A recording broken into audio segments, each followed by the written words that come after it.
आज हम आप लोगों को ऑक्सी एसिड्स ऑफ नाइट्रोजन पढ़ाने जा रहे हैं, जिसमें हम लोग हाइपोनाइट्रस एसिड, नाइट्रस एसिड और नाइट्रिक एसिड के बारे में पढ़ेंगे।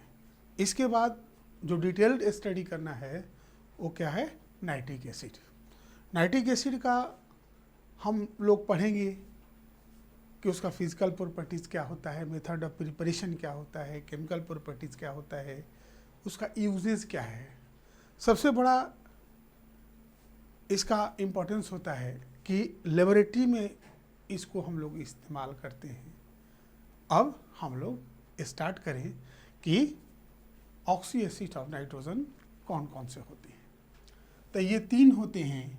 एक में हम लोग कहते हैं कि hypo nitrous acid,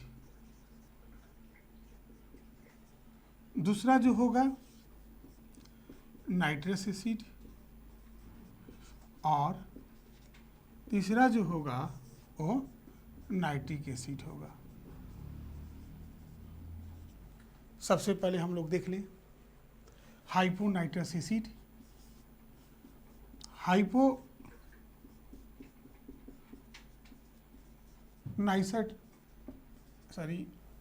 nitrous acid का जो फार्मूला होता है वो होता है H2N2O2।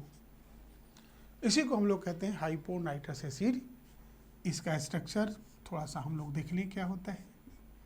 यही होता है इसका स्ट्रक्चर, किसका, हाइपो नाइट्रस एसिड का, और ये इसका फार्मूला होता है। अब हम लोग देखें नाइट्रस एसिड।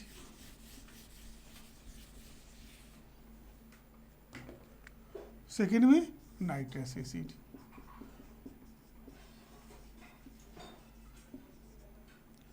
इसका जो फार्मूला होता है HNO2 होता है। ये डबल बॉन्ड O, ये लोन पेयर ऑफ इलेक्ट्रॉन्स होता है, ये OH होगा इस तरह से। ये अगर NO2 माइनस के फॉर्म में जब हाइड्रोजन रिलीज करता है तो इस फॉर्म में होता है।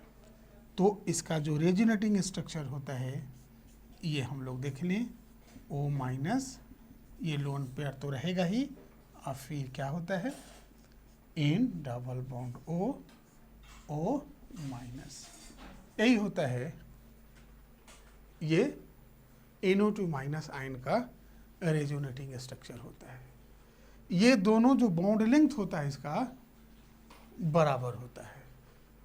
अब हम लोग देखें, हाँ एक चीज़ और हम लोग इसको देख लें कि ये जो नाइट्रस एसिड का होता है, ये नाइट्रस एसिड ये ऑक्सीडाइजिंग एंड रिड्यूसिंग एजेंट दोनों की तरह काम करता है। क्योंकि जब हम इसका ऑक्सीडेशन स्टेट निकालते हैं तो क्या होता है, +3 ऑक्सीडेशन स्टेट होता है, और इस कंडीशन में नाइट्रोजन +5 और क्या होता है 0 ऑक्सीडेशन स्टेट में कन्वर्ट कर सकता है। इसलिए ये काम करता है oxidising and reducing agent both, oxidising and reducing agent both. कौन सा, नाइट्रस एसिड दोनों की तरह काम करता है। अब हम लोग देखें नाइट्रिक एसिड, जिसके बारे में हम लोग को डिटेल्स पढ़ना है। इसका भी स्ट्रक्चर हम लोग समझ लें।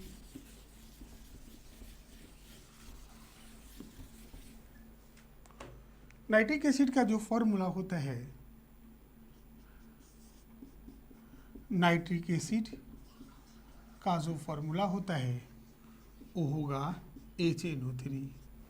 नाइट्रिक एसिड का फॉर्मूला क्या होता है, HNO3 होता है। इसका स्ट्रक्चर हम लोग देख लें, ये डबल बॉन्ड, इसका रेजोनेटिंग स्ट्रक्चर भी हम लोग लिख सकते हैं। ये NOH तो रहेगा ही, ये डबल बॉन्ड यहाँ ये कोडेड बॉन्ड के द्वारा इस तरह से जुड़ा रहेगा।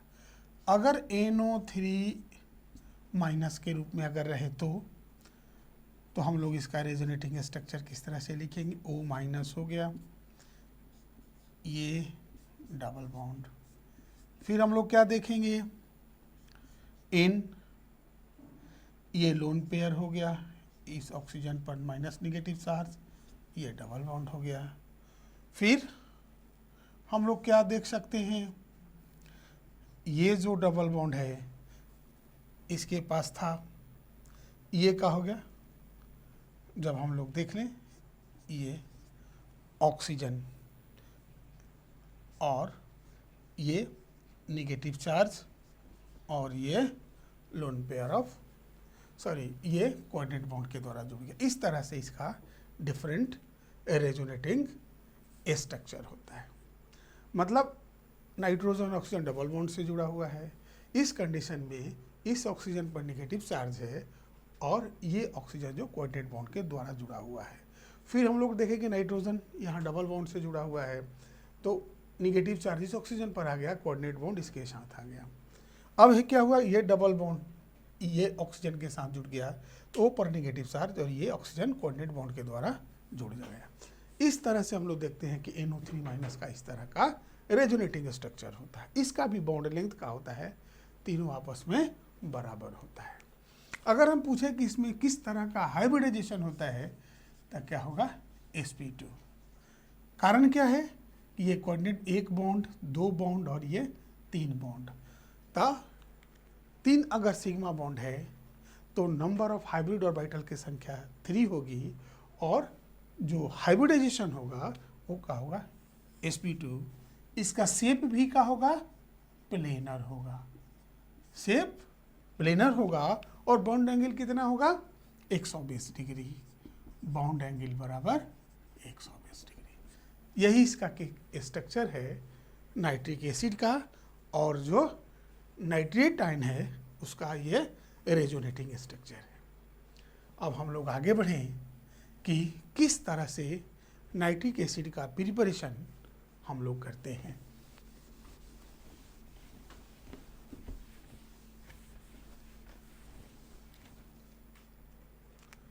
Preparation of nitric acid,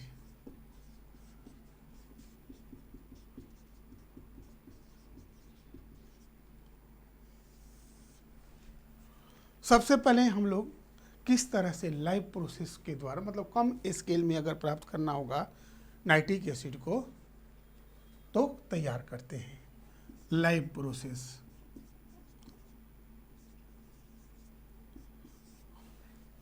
laboratory में नाइट्रिक एसिड को किस तरह से बनाते हैं, तो इसमें क्या होता है, अगर हम लोग पोटेशियम नाइट्रेट या सोडियम नाइट्रेट को डाइल्यूट H2SO4 के साथ रिएक्शन कराते हैं तो क्या बनेगा, नाइट्रिक एसिड का फॉर्मेशन होता है। जैसे मान लीजिए NaNO3, तो क्या होगा, H2SO4 हो गया, तो क्या बन जाएगा, NaHSO4 प्लस HNO3, यही नाइट्रिक एसिड बन गया। या इसी तरह से KNO3 का भी हम लोग NaNO3 की जगह पर इस्तेमाल कर सकते हैं और H2SO4 के साथ रिएक्शन करके क्या बना देता है, KHSO4 प्लस HNO3। तो हम लोग क्या देखें कि लेबोरेटरी में सोडियम या पोटेशियम नाइट्रेट का रिएक्शन H2SO4 के साथ कराकर हम लोग नाइट्रिक एसिड का प्रोडक्शन करते हैं। अब अगर लार्ज स्केल में अगर हम लोग को नाइट्रिक एसिड का फॉर्मेशन करना होगा तो क्या करेंगे, इसके लिए हम लोग ओस्टवाल्ड प्रोसेस का इस्तेमाल करते हैं। मतलब Ostwald process for the preparation of nitric acid.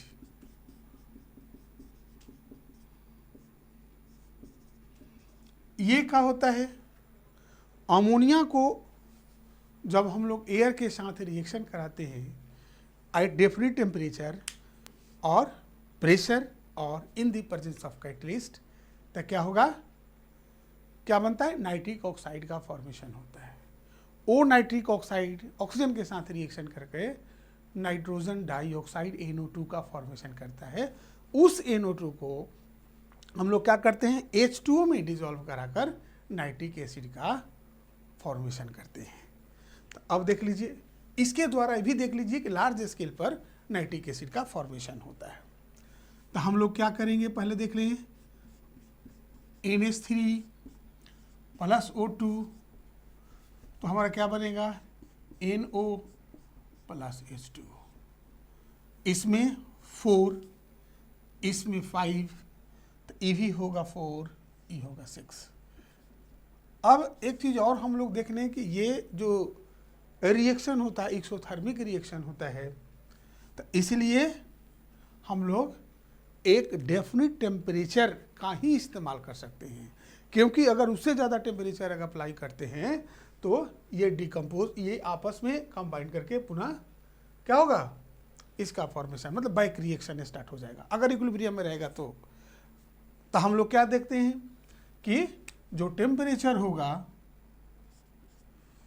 वो 1100 केल्विन होता है। अगर हम लोग 1100 केल्विन टेम्परेचर का इस्तेमाल करते हैं तो प्रेशर की ज़रूरत नहीं होती है। अगर हम लोग 500 केल्विन टेम्परेचर का इस्तेमाल करते हैं और कैटलिस्ट के रूप में प्लैटिनम का इस्तेमाल करते हैं तो हमारा जो प्रेशर होगा वो 9 बार होगा। तो क्या होगा, अमोनिया ऑक्सीजन के साथ रिएक्शन करके नाइट्रिक ऑक्साइड का फॉर्मेशन करता है और 6H2O बनाएगा। ये जो NO बना ऑक्सीजन के साथ पुनः कंबाइन करके ये रिवर्सिबल रिएक्शन होता है, ट्वाइस NO2 का फॉर्मेशन करेगा। ये NO2 को हम लोग क्या करेंगे, वाटर में डिसॉल्व कराकर HNO3 प्लस NO, ये क्या होगा, NO2 की संख्या कितना होगा, 3 होगा, 3NO2 प्लस H2O, तो क्या होगा, ट्वाइस HNO3 प्लस NO का फॉर्मेशन होता है। इस रिएक्शन में एक फायदा और होता है कि ये नाइट्रिक ऑक्साइड का जो फॉर्मेशन होता है लास्ट प्रोडक्ट नाइट्रिक एसिड के साथ, तो हम लोग क्या कर सकते हैं कि इसका पुनः यूज कर सकते हैं। ये इस प्रोसेस का बहुत बड़ा खासियत है, इसीलिए लार्ज स्केल पर इसके द्वारा नाइट्रिक एसिड का फॉर्मेशन होता है। तो इस प्रोसेस में क्या होगा, 3 स्टेप हुआ, तीनों स्टेप के द्वारा हम लोग नाइट्रिक एसिड का फॉर्मेशन करते हैं। एक चीज़ और हम लोग समझ लें कि अगर नाइट्रिक एसिड हमारा प्राप्त हो गया तो इसको हम लोग को प्योर स्टेट में प्राप्त करना होता है। प्योर स्टेट में अब हम लोग एक चीज़ और देख लें, तो इसके लिए हम लोग डिस्टिलेशन करते हैं। By the distillation of nitric acid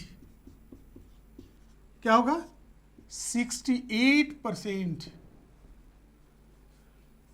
HNO3 is obtained by mass। Laboratory में जो हम लोग नाइट्रिक एसिड का इस्तेमाल करते हैं वो यही होता है। नाइट्रिक एसिड का अमाउंट कितना होता है, 68% नाइट्रिक एसिड होता है बाई मास, और 32% जो होता है वो वाटर होता है, H2O होता है। तो जो नाइट्रिक एसिड बना उसको हम लोग डिस्टिलेशन करते हैं, और डिस्टिलेशन कहाँ तक करते हैं कि 68% बाई मास नाइट्रिक एसिड हमारा प्राप्त होता है, और 32% क्या रहता है बाई मास, ये भी बाई मास से होगा, वो वाटर रहता है। और इसी का हम लोग इस्तेमाल लैब में करते हैं। इसके बाद अगर हम लोग को प्योरेस्ट फॉर्म में लाना होता है तो हम लोग क्या करते हैं, purest form of nitric acid इसमें कितना 98% करीब करीब रहेगा nitric acid is obtained by the distillation of nitric acid with concentrated H2SO4।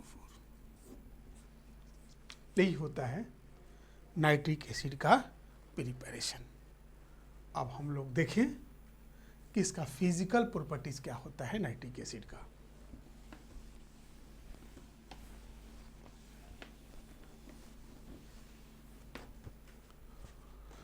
Physical properties of nitric acid, physical properties of nitric acid.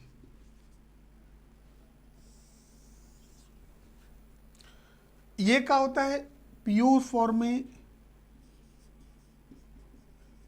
In the pure form HNO3 is colorless, having pungent smell।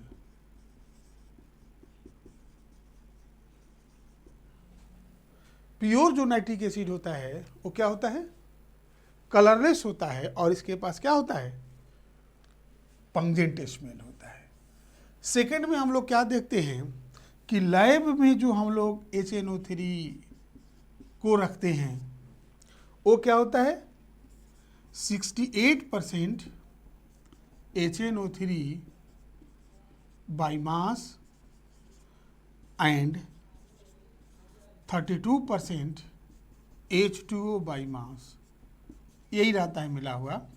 मतलब 68% nitric acid रहता है और 32% H2O मिला हुआ रहता है, जिसका हम लोग लेबोरेटरी रिएजेंट के रूप में नाइट्रिक एसिड का इस्तेमाल करते हैं।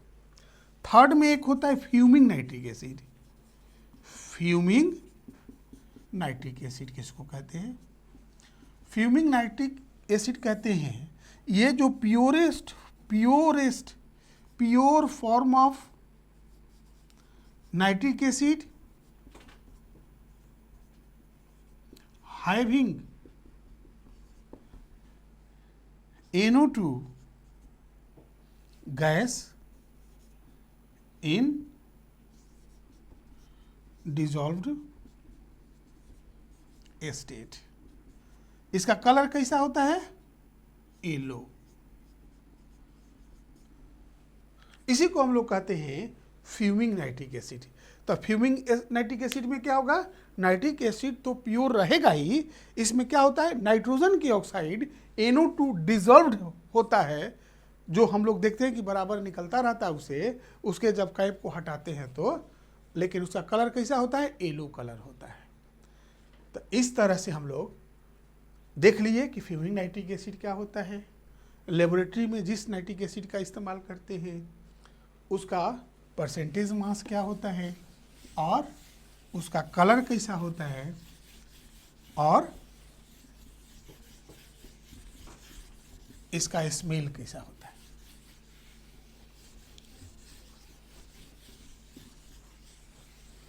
एक चीज और हम लोग देख लें, फोर्थ में नाइट्रिक एसिड क्या होता है, इसके पास OH बॉन्ड होता है। जैसे हम लोग देख लें ये OH होता है, इसके पास H प्लस देने की टेंडेंसी होती है, मतलब HNO3 जब डिसोसिएट करेगा तो H plus NO3 minus ion देता है। तो इसी कारण से क्या होता है, ये एसिडिक नेचर होता है इसका। ये क्या होता है, एसिडिक नेचर का होता है। फिफ्थ में एक चीज हम लोग देखें कि ये जो नाइट्रिक एसिड होता है, पैसिविटी ऑफ नाइट्रिक एसिड क्या कहलाता है। जब हम लोग आयरन, एल्युमिनियम या क्रोमियम, आयरन, एल्युमिनियम और क्रोमियम का अगर वेसल है उसमें नाइट्रिक एसिड को डालते हैं तो उसमें ये डिसॉल्व नहीं करता है। नहीं आयरन डिसॉल्व करेगा, नहीं एल्युमिनियम करेगा, नहीं क्रोमियम करेगा। कारण क्या होता है कि आयरन होता है ये FeO प्लस Fe2O3 का ये प्रोटेक्टिव लेयर बना देता है, प्रोटेक्टिव लेयर। इसी तरह ये अल्मुनियम ऑक्साइड का लेयर बनाएगा, ये Cr2O3 का लेयर बना देता है। तो इस तरह का प्रोटेक्टिव लेयर बनाने के कारण ये आगे के जो प्रोसेस होता है वो नहीं हो पाता है, मतलब आगे का जो रिएक्शन होता है वहीं पर रुक जाता है, क्योंकि ये जो नाइट्रिक एसिड की एंट्री जो होती है बंद हो जाती है। तो हम लोग क्या देखते हैं कि एल्युमिनियम के कंटेनर में कहा जाता है कि नाइट्रिक एसिड को हम लोग रख सकते हैं कि नहीं, या कहीं ले जा सकते हैं कि नहीं, उसमें रखकर आराम से ले जा सकते हैं, जबकि उसके साथ वो रिएक्शन करता है। तो रिएक्शन क्या करता है कि ये एल्युमिनियम ऑक्साइड का एक पैसिव लेयर का फॉर्मेशन कर देता है, और उस पैसिव लेयर के फॉर्मेशन के कारण फर्दर रिएक्शन रुक जाता है। उसी तरह से आयरन भी यही काम करता है। क्रोमियम, जिसका हम लोग कहते हैं कि स्टील जो होता है, स्टेनलेस स्टील, उसमें हम लोग देखते हैं क्रोमियम रहता है। वो क्रोमियम क्या करता है, क्रोमियम ऑक्साइड का फॉर्मेशन करने के कारण एक प्रोटेक्टिव लेयर बना देता है, फर्दर रिएक्शन को क्या करता है, रोक देता है। मतलब इस Cr2O3 के फॉर्मेशन के कारण, Al2O3 के फॉर्मेशन के कारण, या आयरन के ऑक्साइड के फॉर्मेशन के कारण ये उसकी पैसिविटी होती है, मतलब फर्दर रिएक्शन रुक जाता है और ये एक प्रोटेक्टिव लेयर का फॉर्मेशन करता है। इस कारण से क्वेश्चन बराबर पूछा जाता है कि एल्युमिनियम के कंटेनर में नाइट्रिक एसिड को हम लोग कैरी कर सकते हैं कि नहीं, या रख सकते कि नहीं, जबकि एल्युमिनियम के साथ नाइट्रिक एसिड रिएक्शन करता है। तो इसका कारण यही है, इसी को हम लोग कहते हैं पैसिविटी ऑफ नाइट्रिक एसिड। अब हम लोग आगे बढ़ें, इसका केमिकल प्रॉपर्टीज।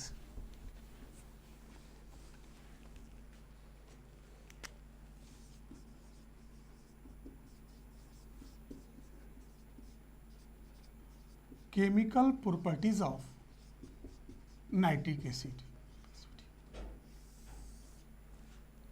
ये चूंकि एसिडिक प्रॉपर्टीज के पास होता है, इसलिए ये सोडियम कार्बोनेट के साथ, सोडियम बाइकार्बोनेट के साथ, कैल्शियम ऑक्साइड के साथ, ये जो कि बेस होता है, इसके साथ रिएक्शन करके ये क्या काम करता है, नाइट्रेट सॉल्ट का फॉर्मेशन करता है। जैसे मान ली कैल्शियम ऑक्साइड ये बेस है और ये एसिड है, तो इसके साथ रिएक्शन करेगा ही, CaNO3 होल ट्वाइस प्लस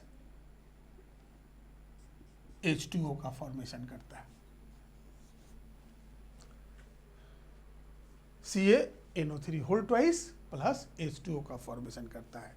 इसी तरह से सोडियम बाइकार्बोनेट HNO3 से रिएक्शन करके क्या बनेगा, NaNO3 plus H2O plus CO2। मतलब सोडियम बाइकार्बोनेट नाइट्रिक एसिड के साथ रिएक्शन करके क्या बनाता है, सोडियम नाइट्रेट का फॉर्मेशन करता है प्लस H2O प्लस CO2 का फॉर्मेशन करेगा। इसी तरह से सोडियम कार्बोनेट HNO3 के साथ रिएक्शन करेगा तो क्या बनाता है, twice NaNO3 plus H2O plus CO2।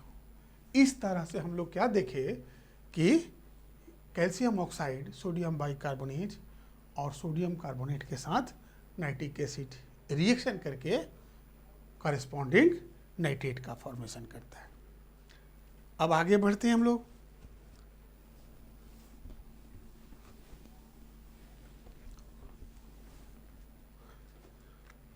Reaction with metals,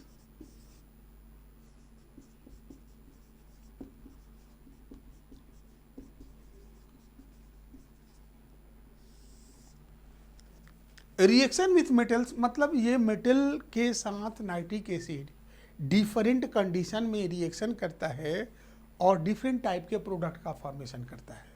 अगर वेरी डाइल्यूट नाइट्रिक एसिड का इस्तेमाल करते हैं तो मेटल के नाइट्रेट का फॉर्मेशन करेगा और हाइड्रोजन लिबरेट करता है। अगर थोड़ा सा उसके कॉन्सेंट्रेशन को बढ़ा देते हैं, मतलब डाइल्यूट नाइट्रिक एसिड के साथ रिएक्शन करेंगे तो NO नाइट्रिक ऑक्साइड का फॉर्मेशन करता है, नाइट्रिक ऑक्साइड का फॉर्मेशन करता है और उसका मतलब मेटल का नाइट्रेट बनाता है। इसी तरह से अगर हम लोग कॉन्सेंट्रेटेड नाइट्रिक एसिड का इस्तेमाल करेंगे तो क्या होगा, नाइट्रेट के साथ NO2 का फॉर्मेशन होता है। मतलब याद रखने का तरीका है कि वेरी डाइल्यूट अगर हो तो हाइड्रोजन लिबरेट करेगा, अगर डाइल्यूट हो तो नाइट्रिक ऑक्साइड का फॉर्मेशन करेगा, अगर कॉन्सेंट्रेटेड हो तो NO2 का फॉर्मेशन करता है। इसी को हम लोग कहते हैं कि डिफरेंट कंडीशन में मेटल नाइट्रिक एसिड के साथ रिएक्शन करके नाइट्रेट का तो फॉर्मेशन करता ही है, डिफरेंट टाइप के नाइट्रोजन के ऑक्साइड का फॉर्मेशन करता है। बस आज इतना ही। कल हम लोग और केमिकल प्रॉपर्टीज और इसका यूजेस के बारे में पढ़ेंगे। थैंक्स।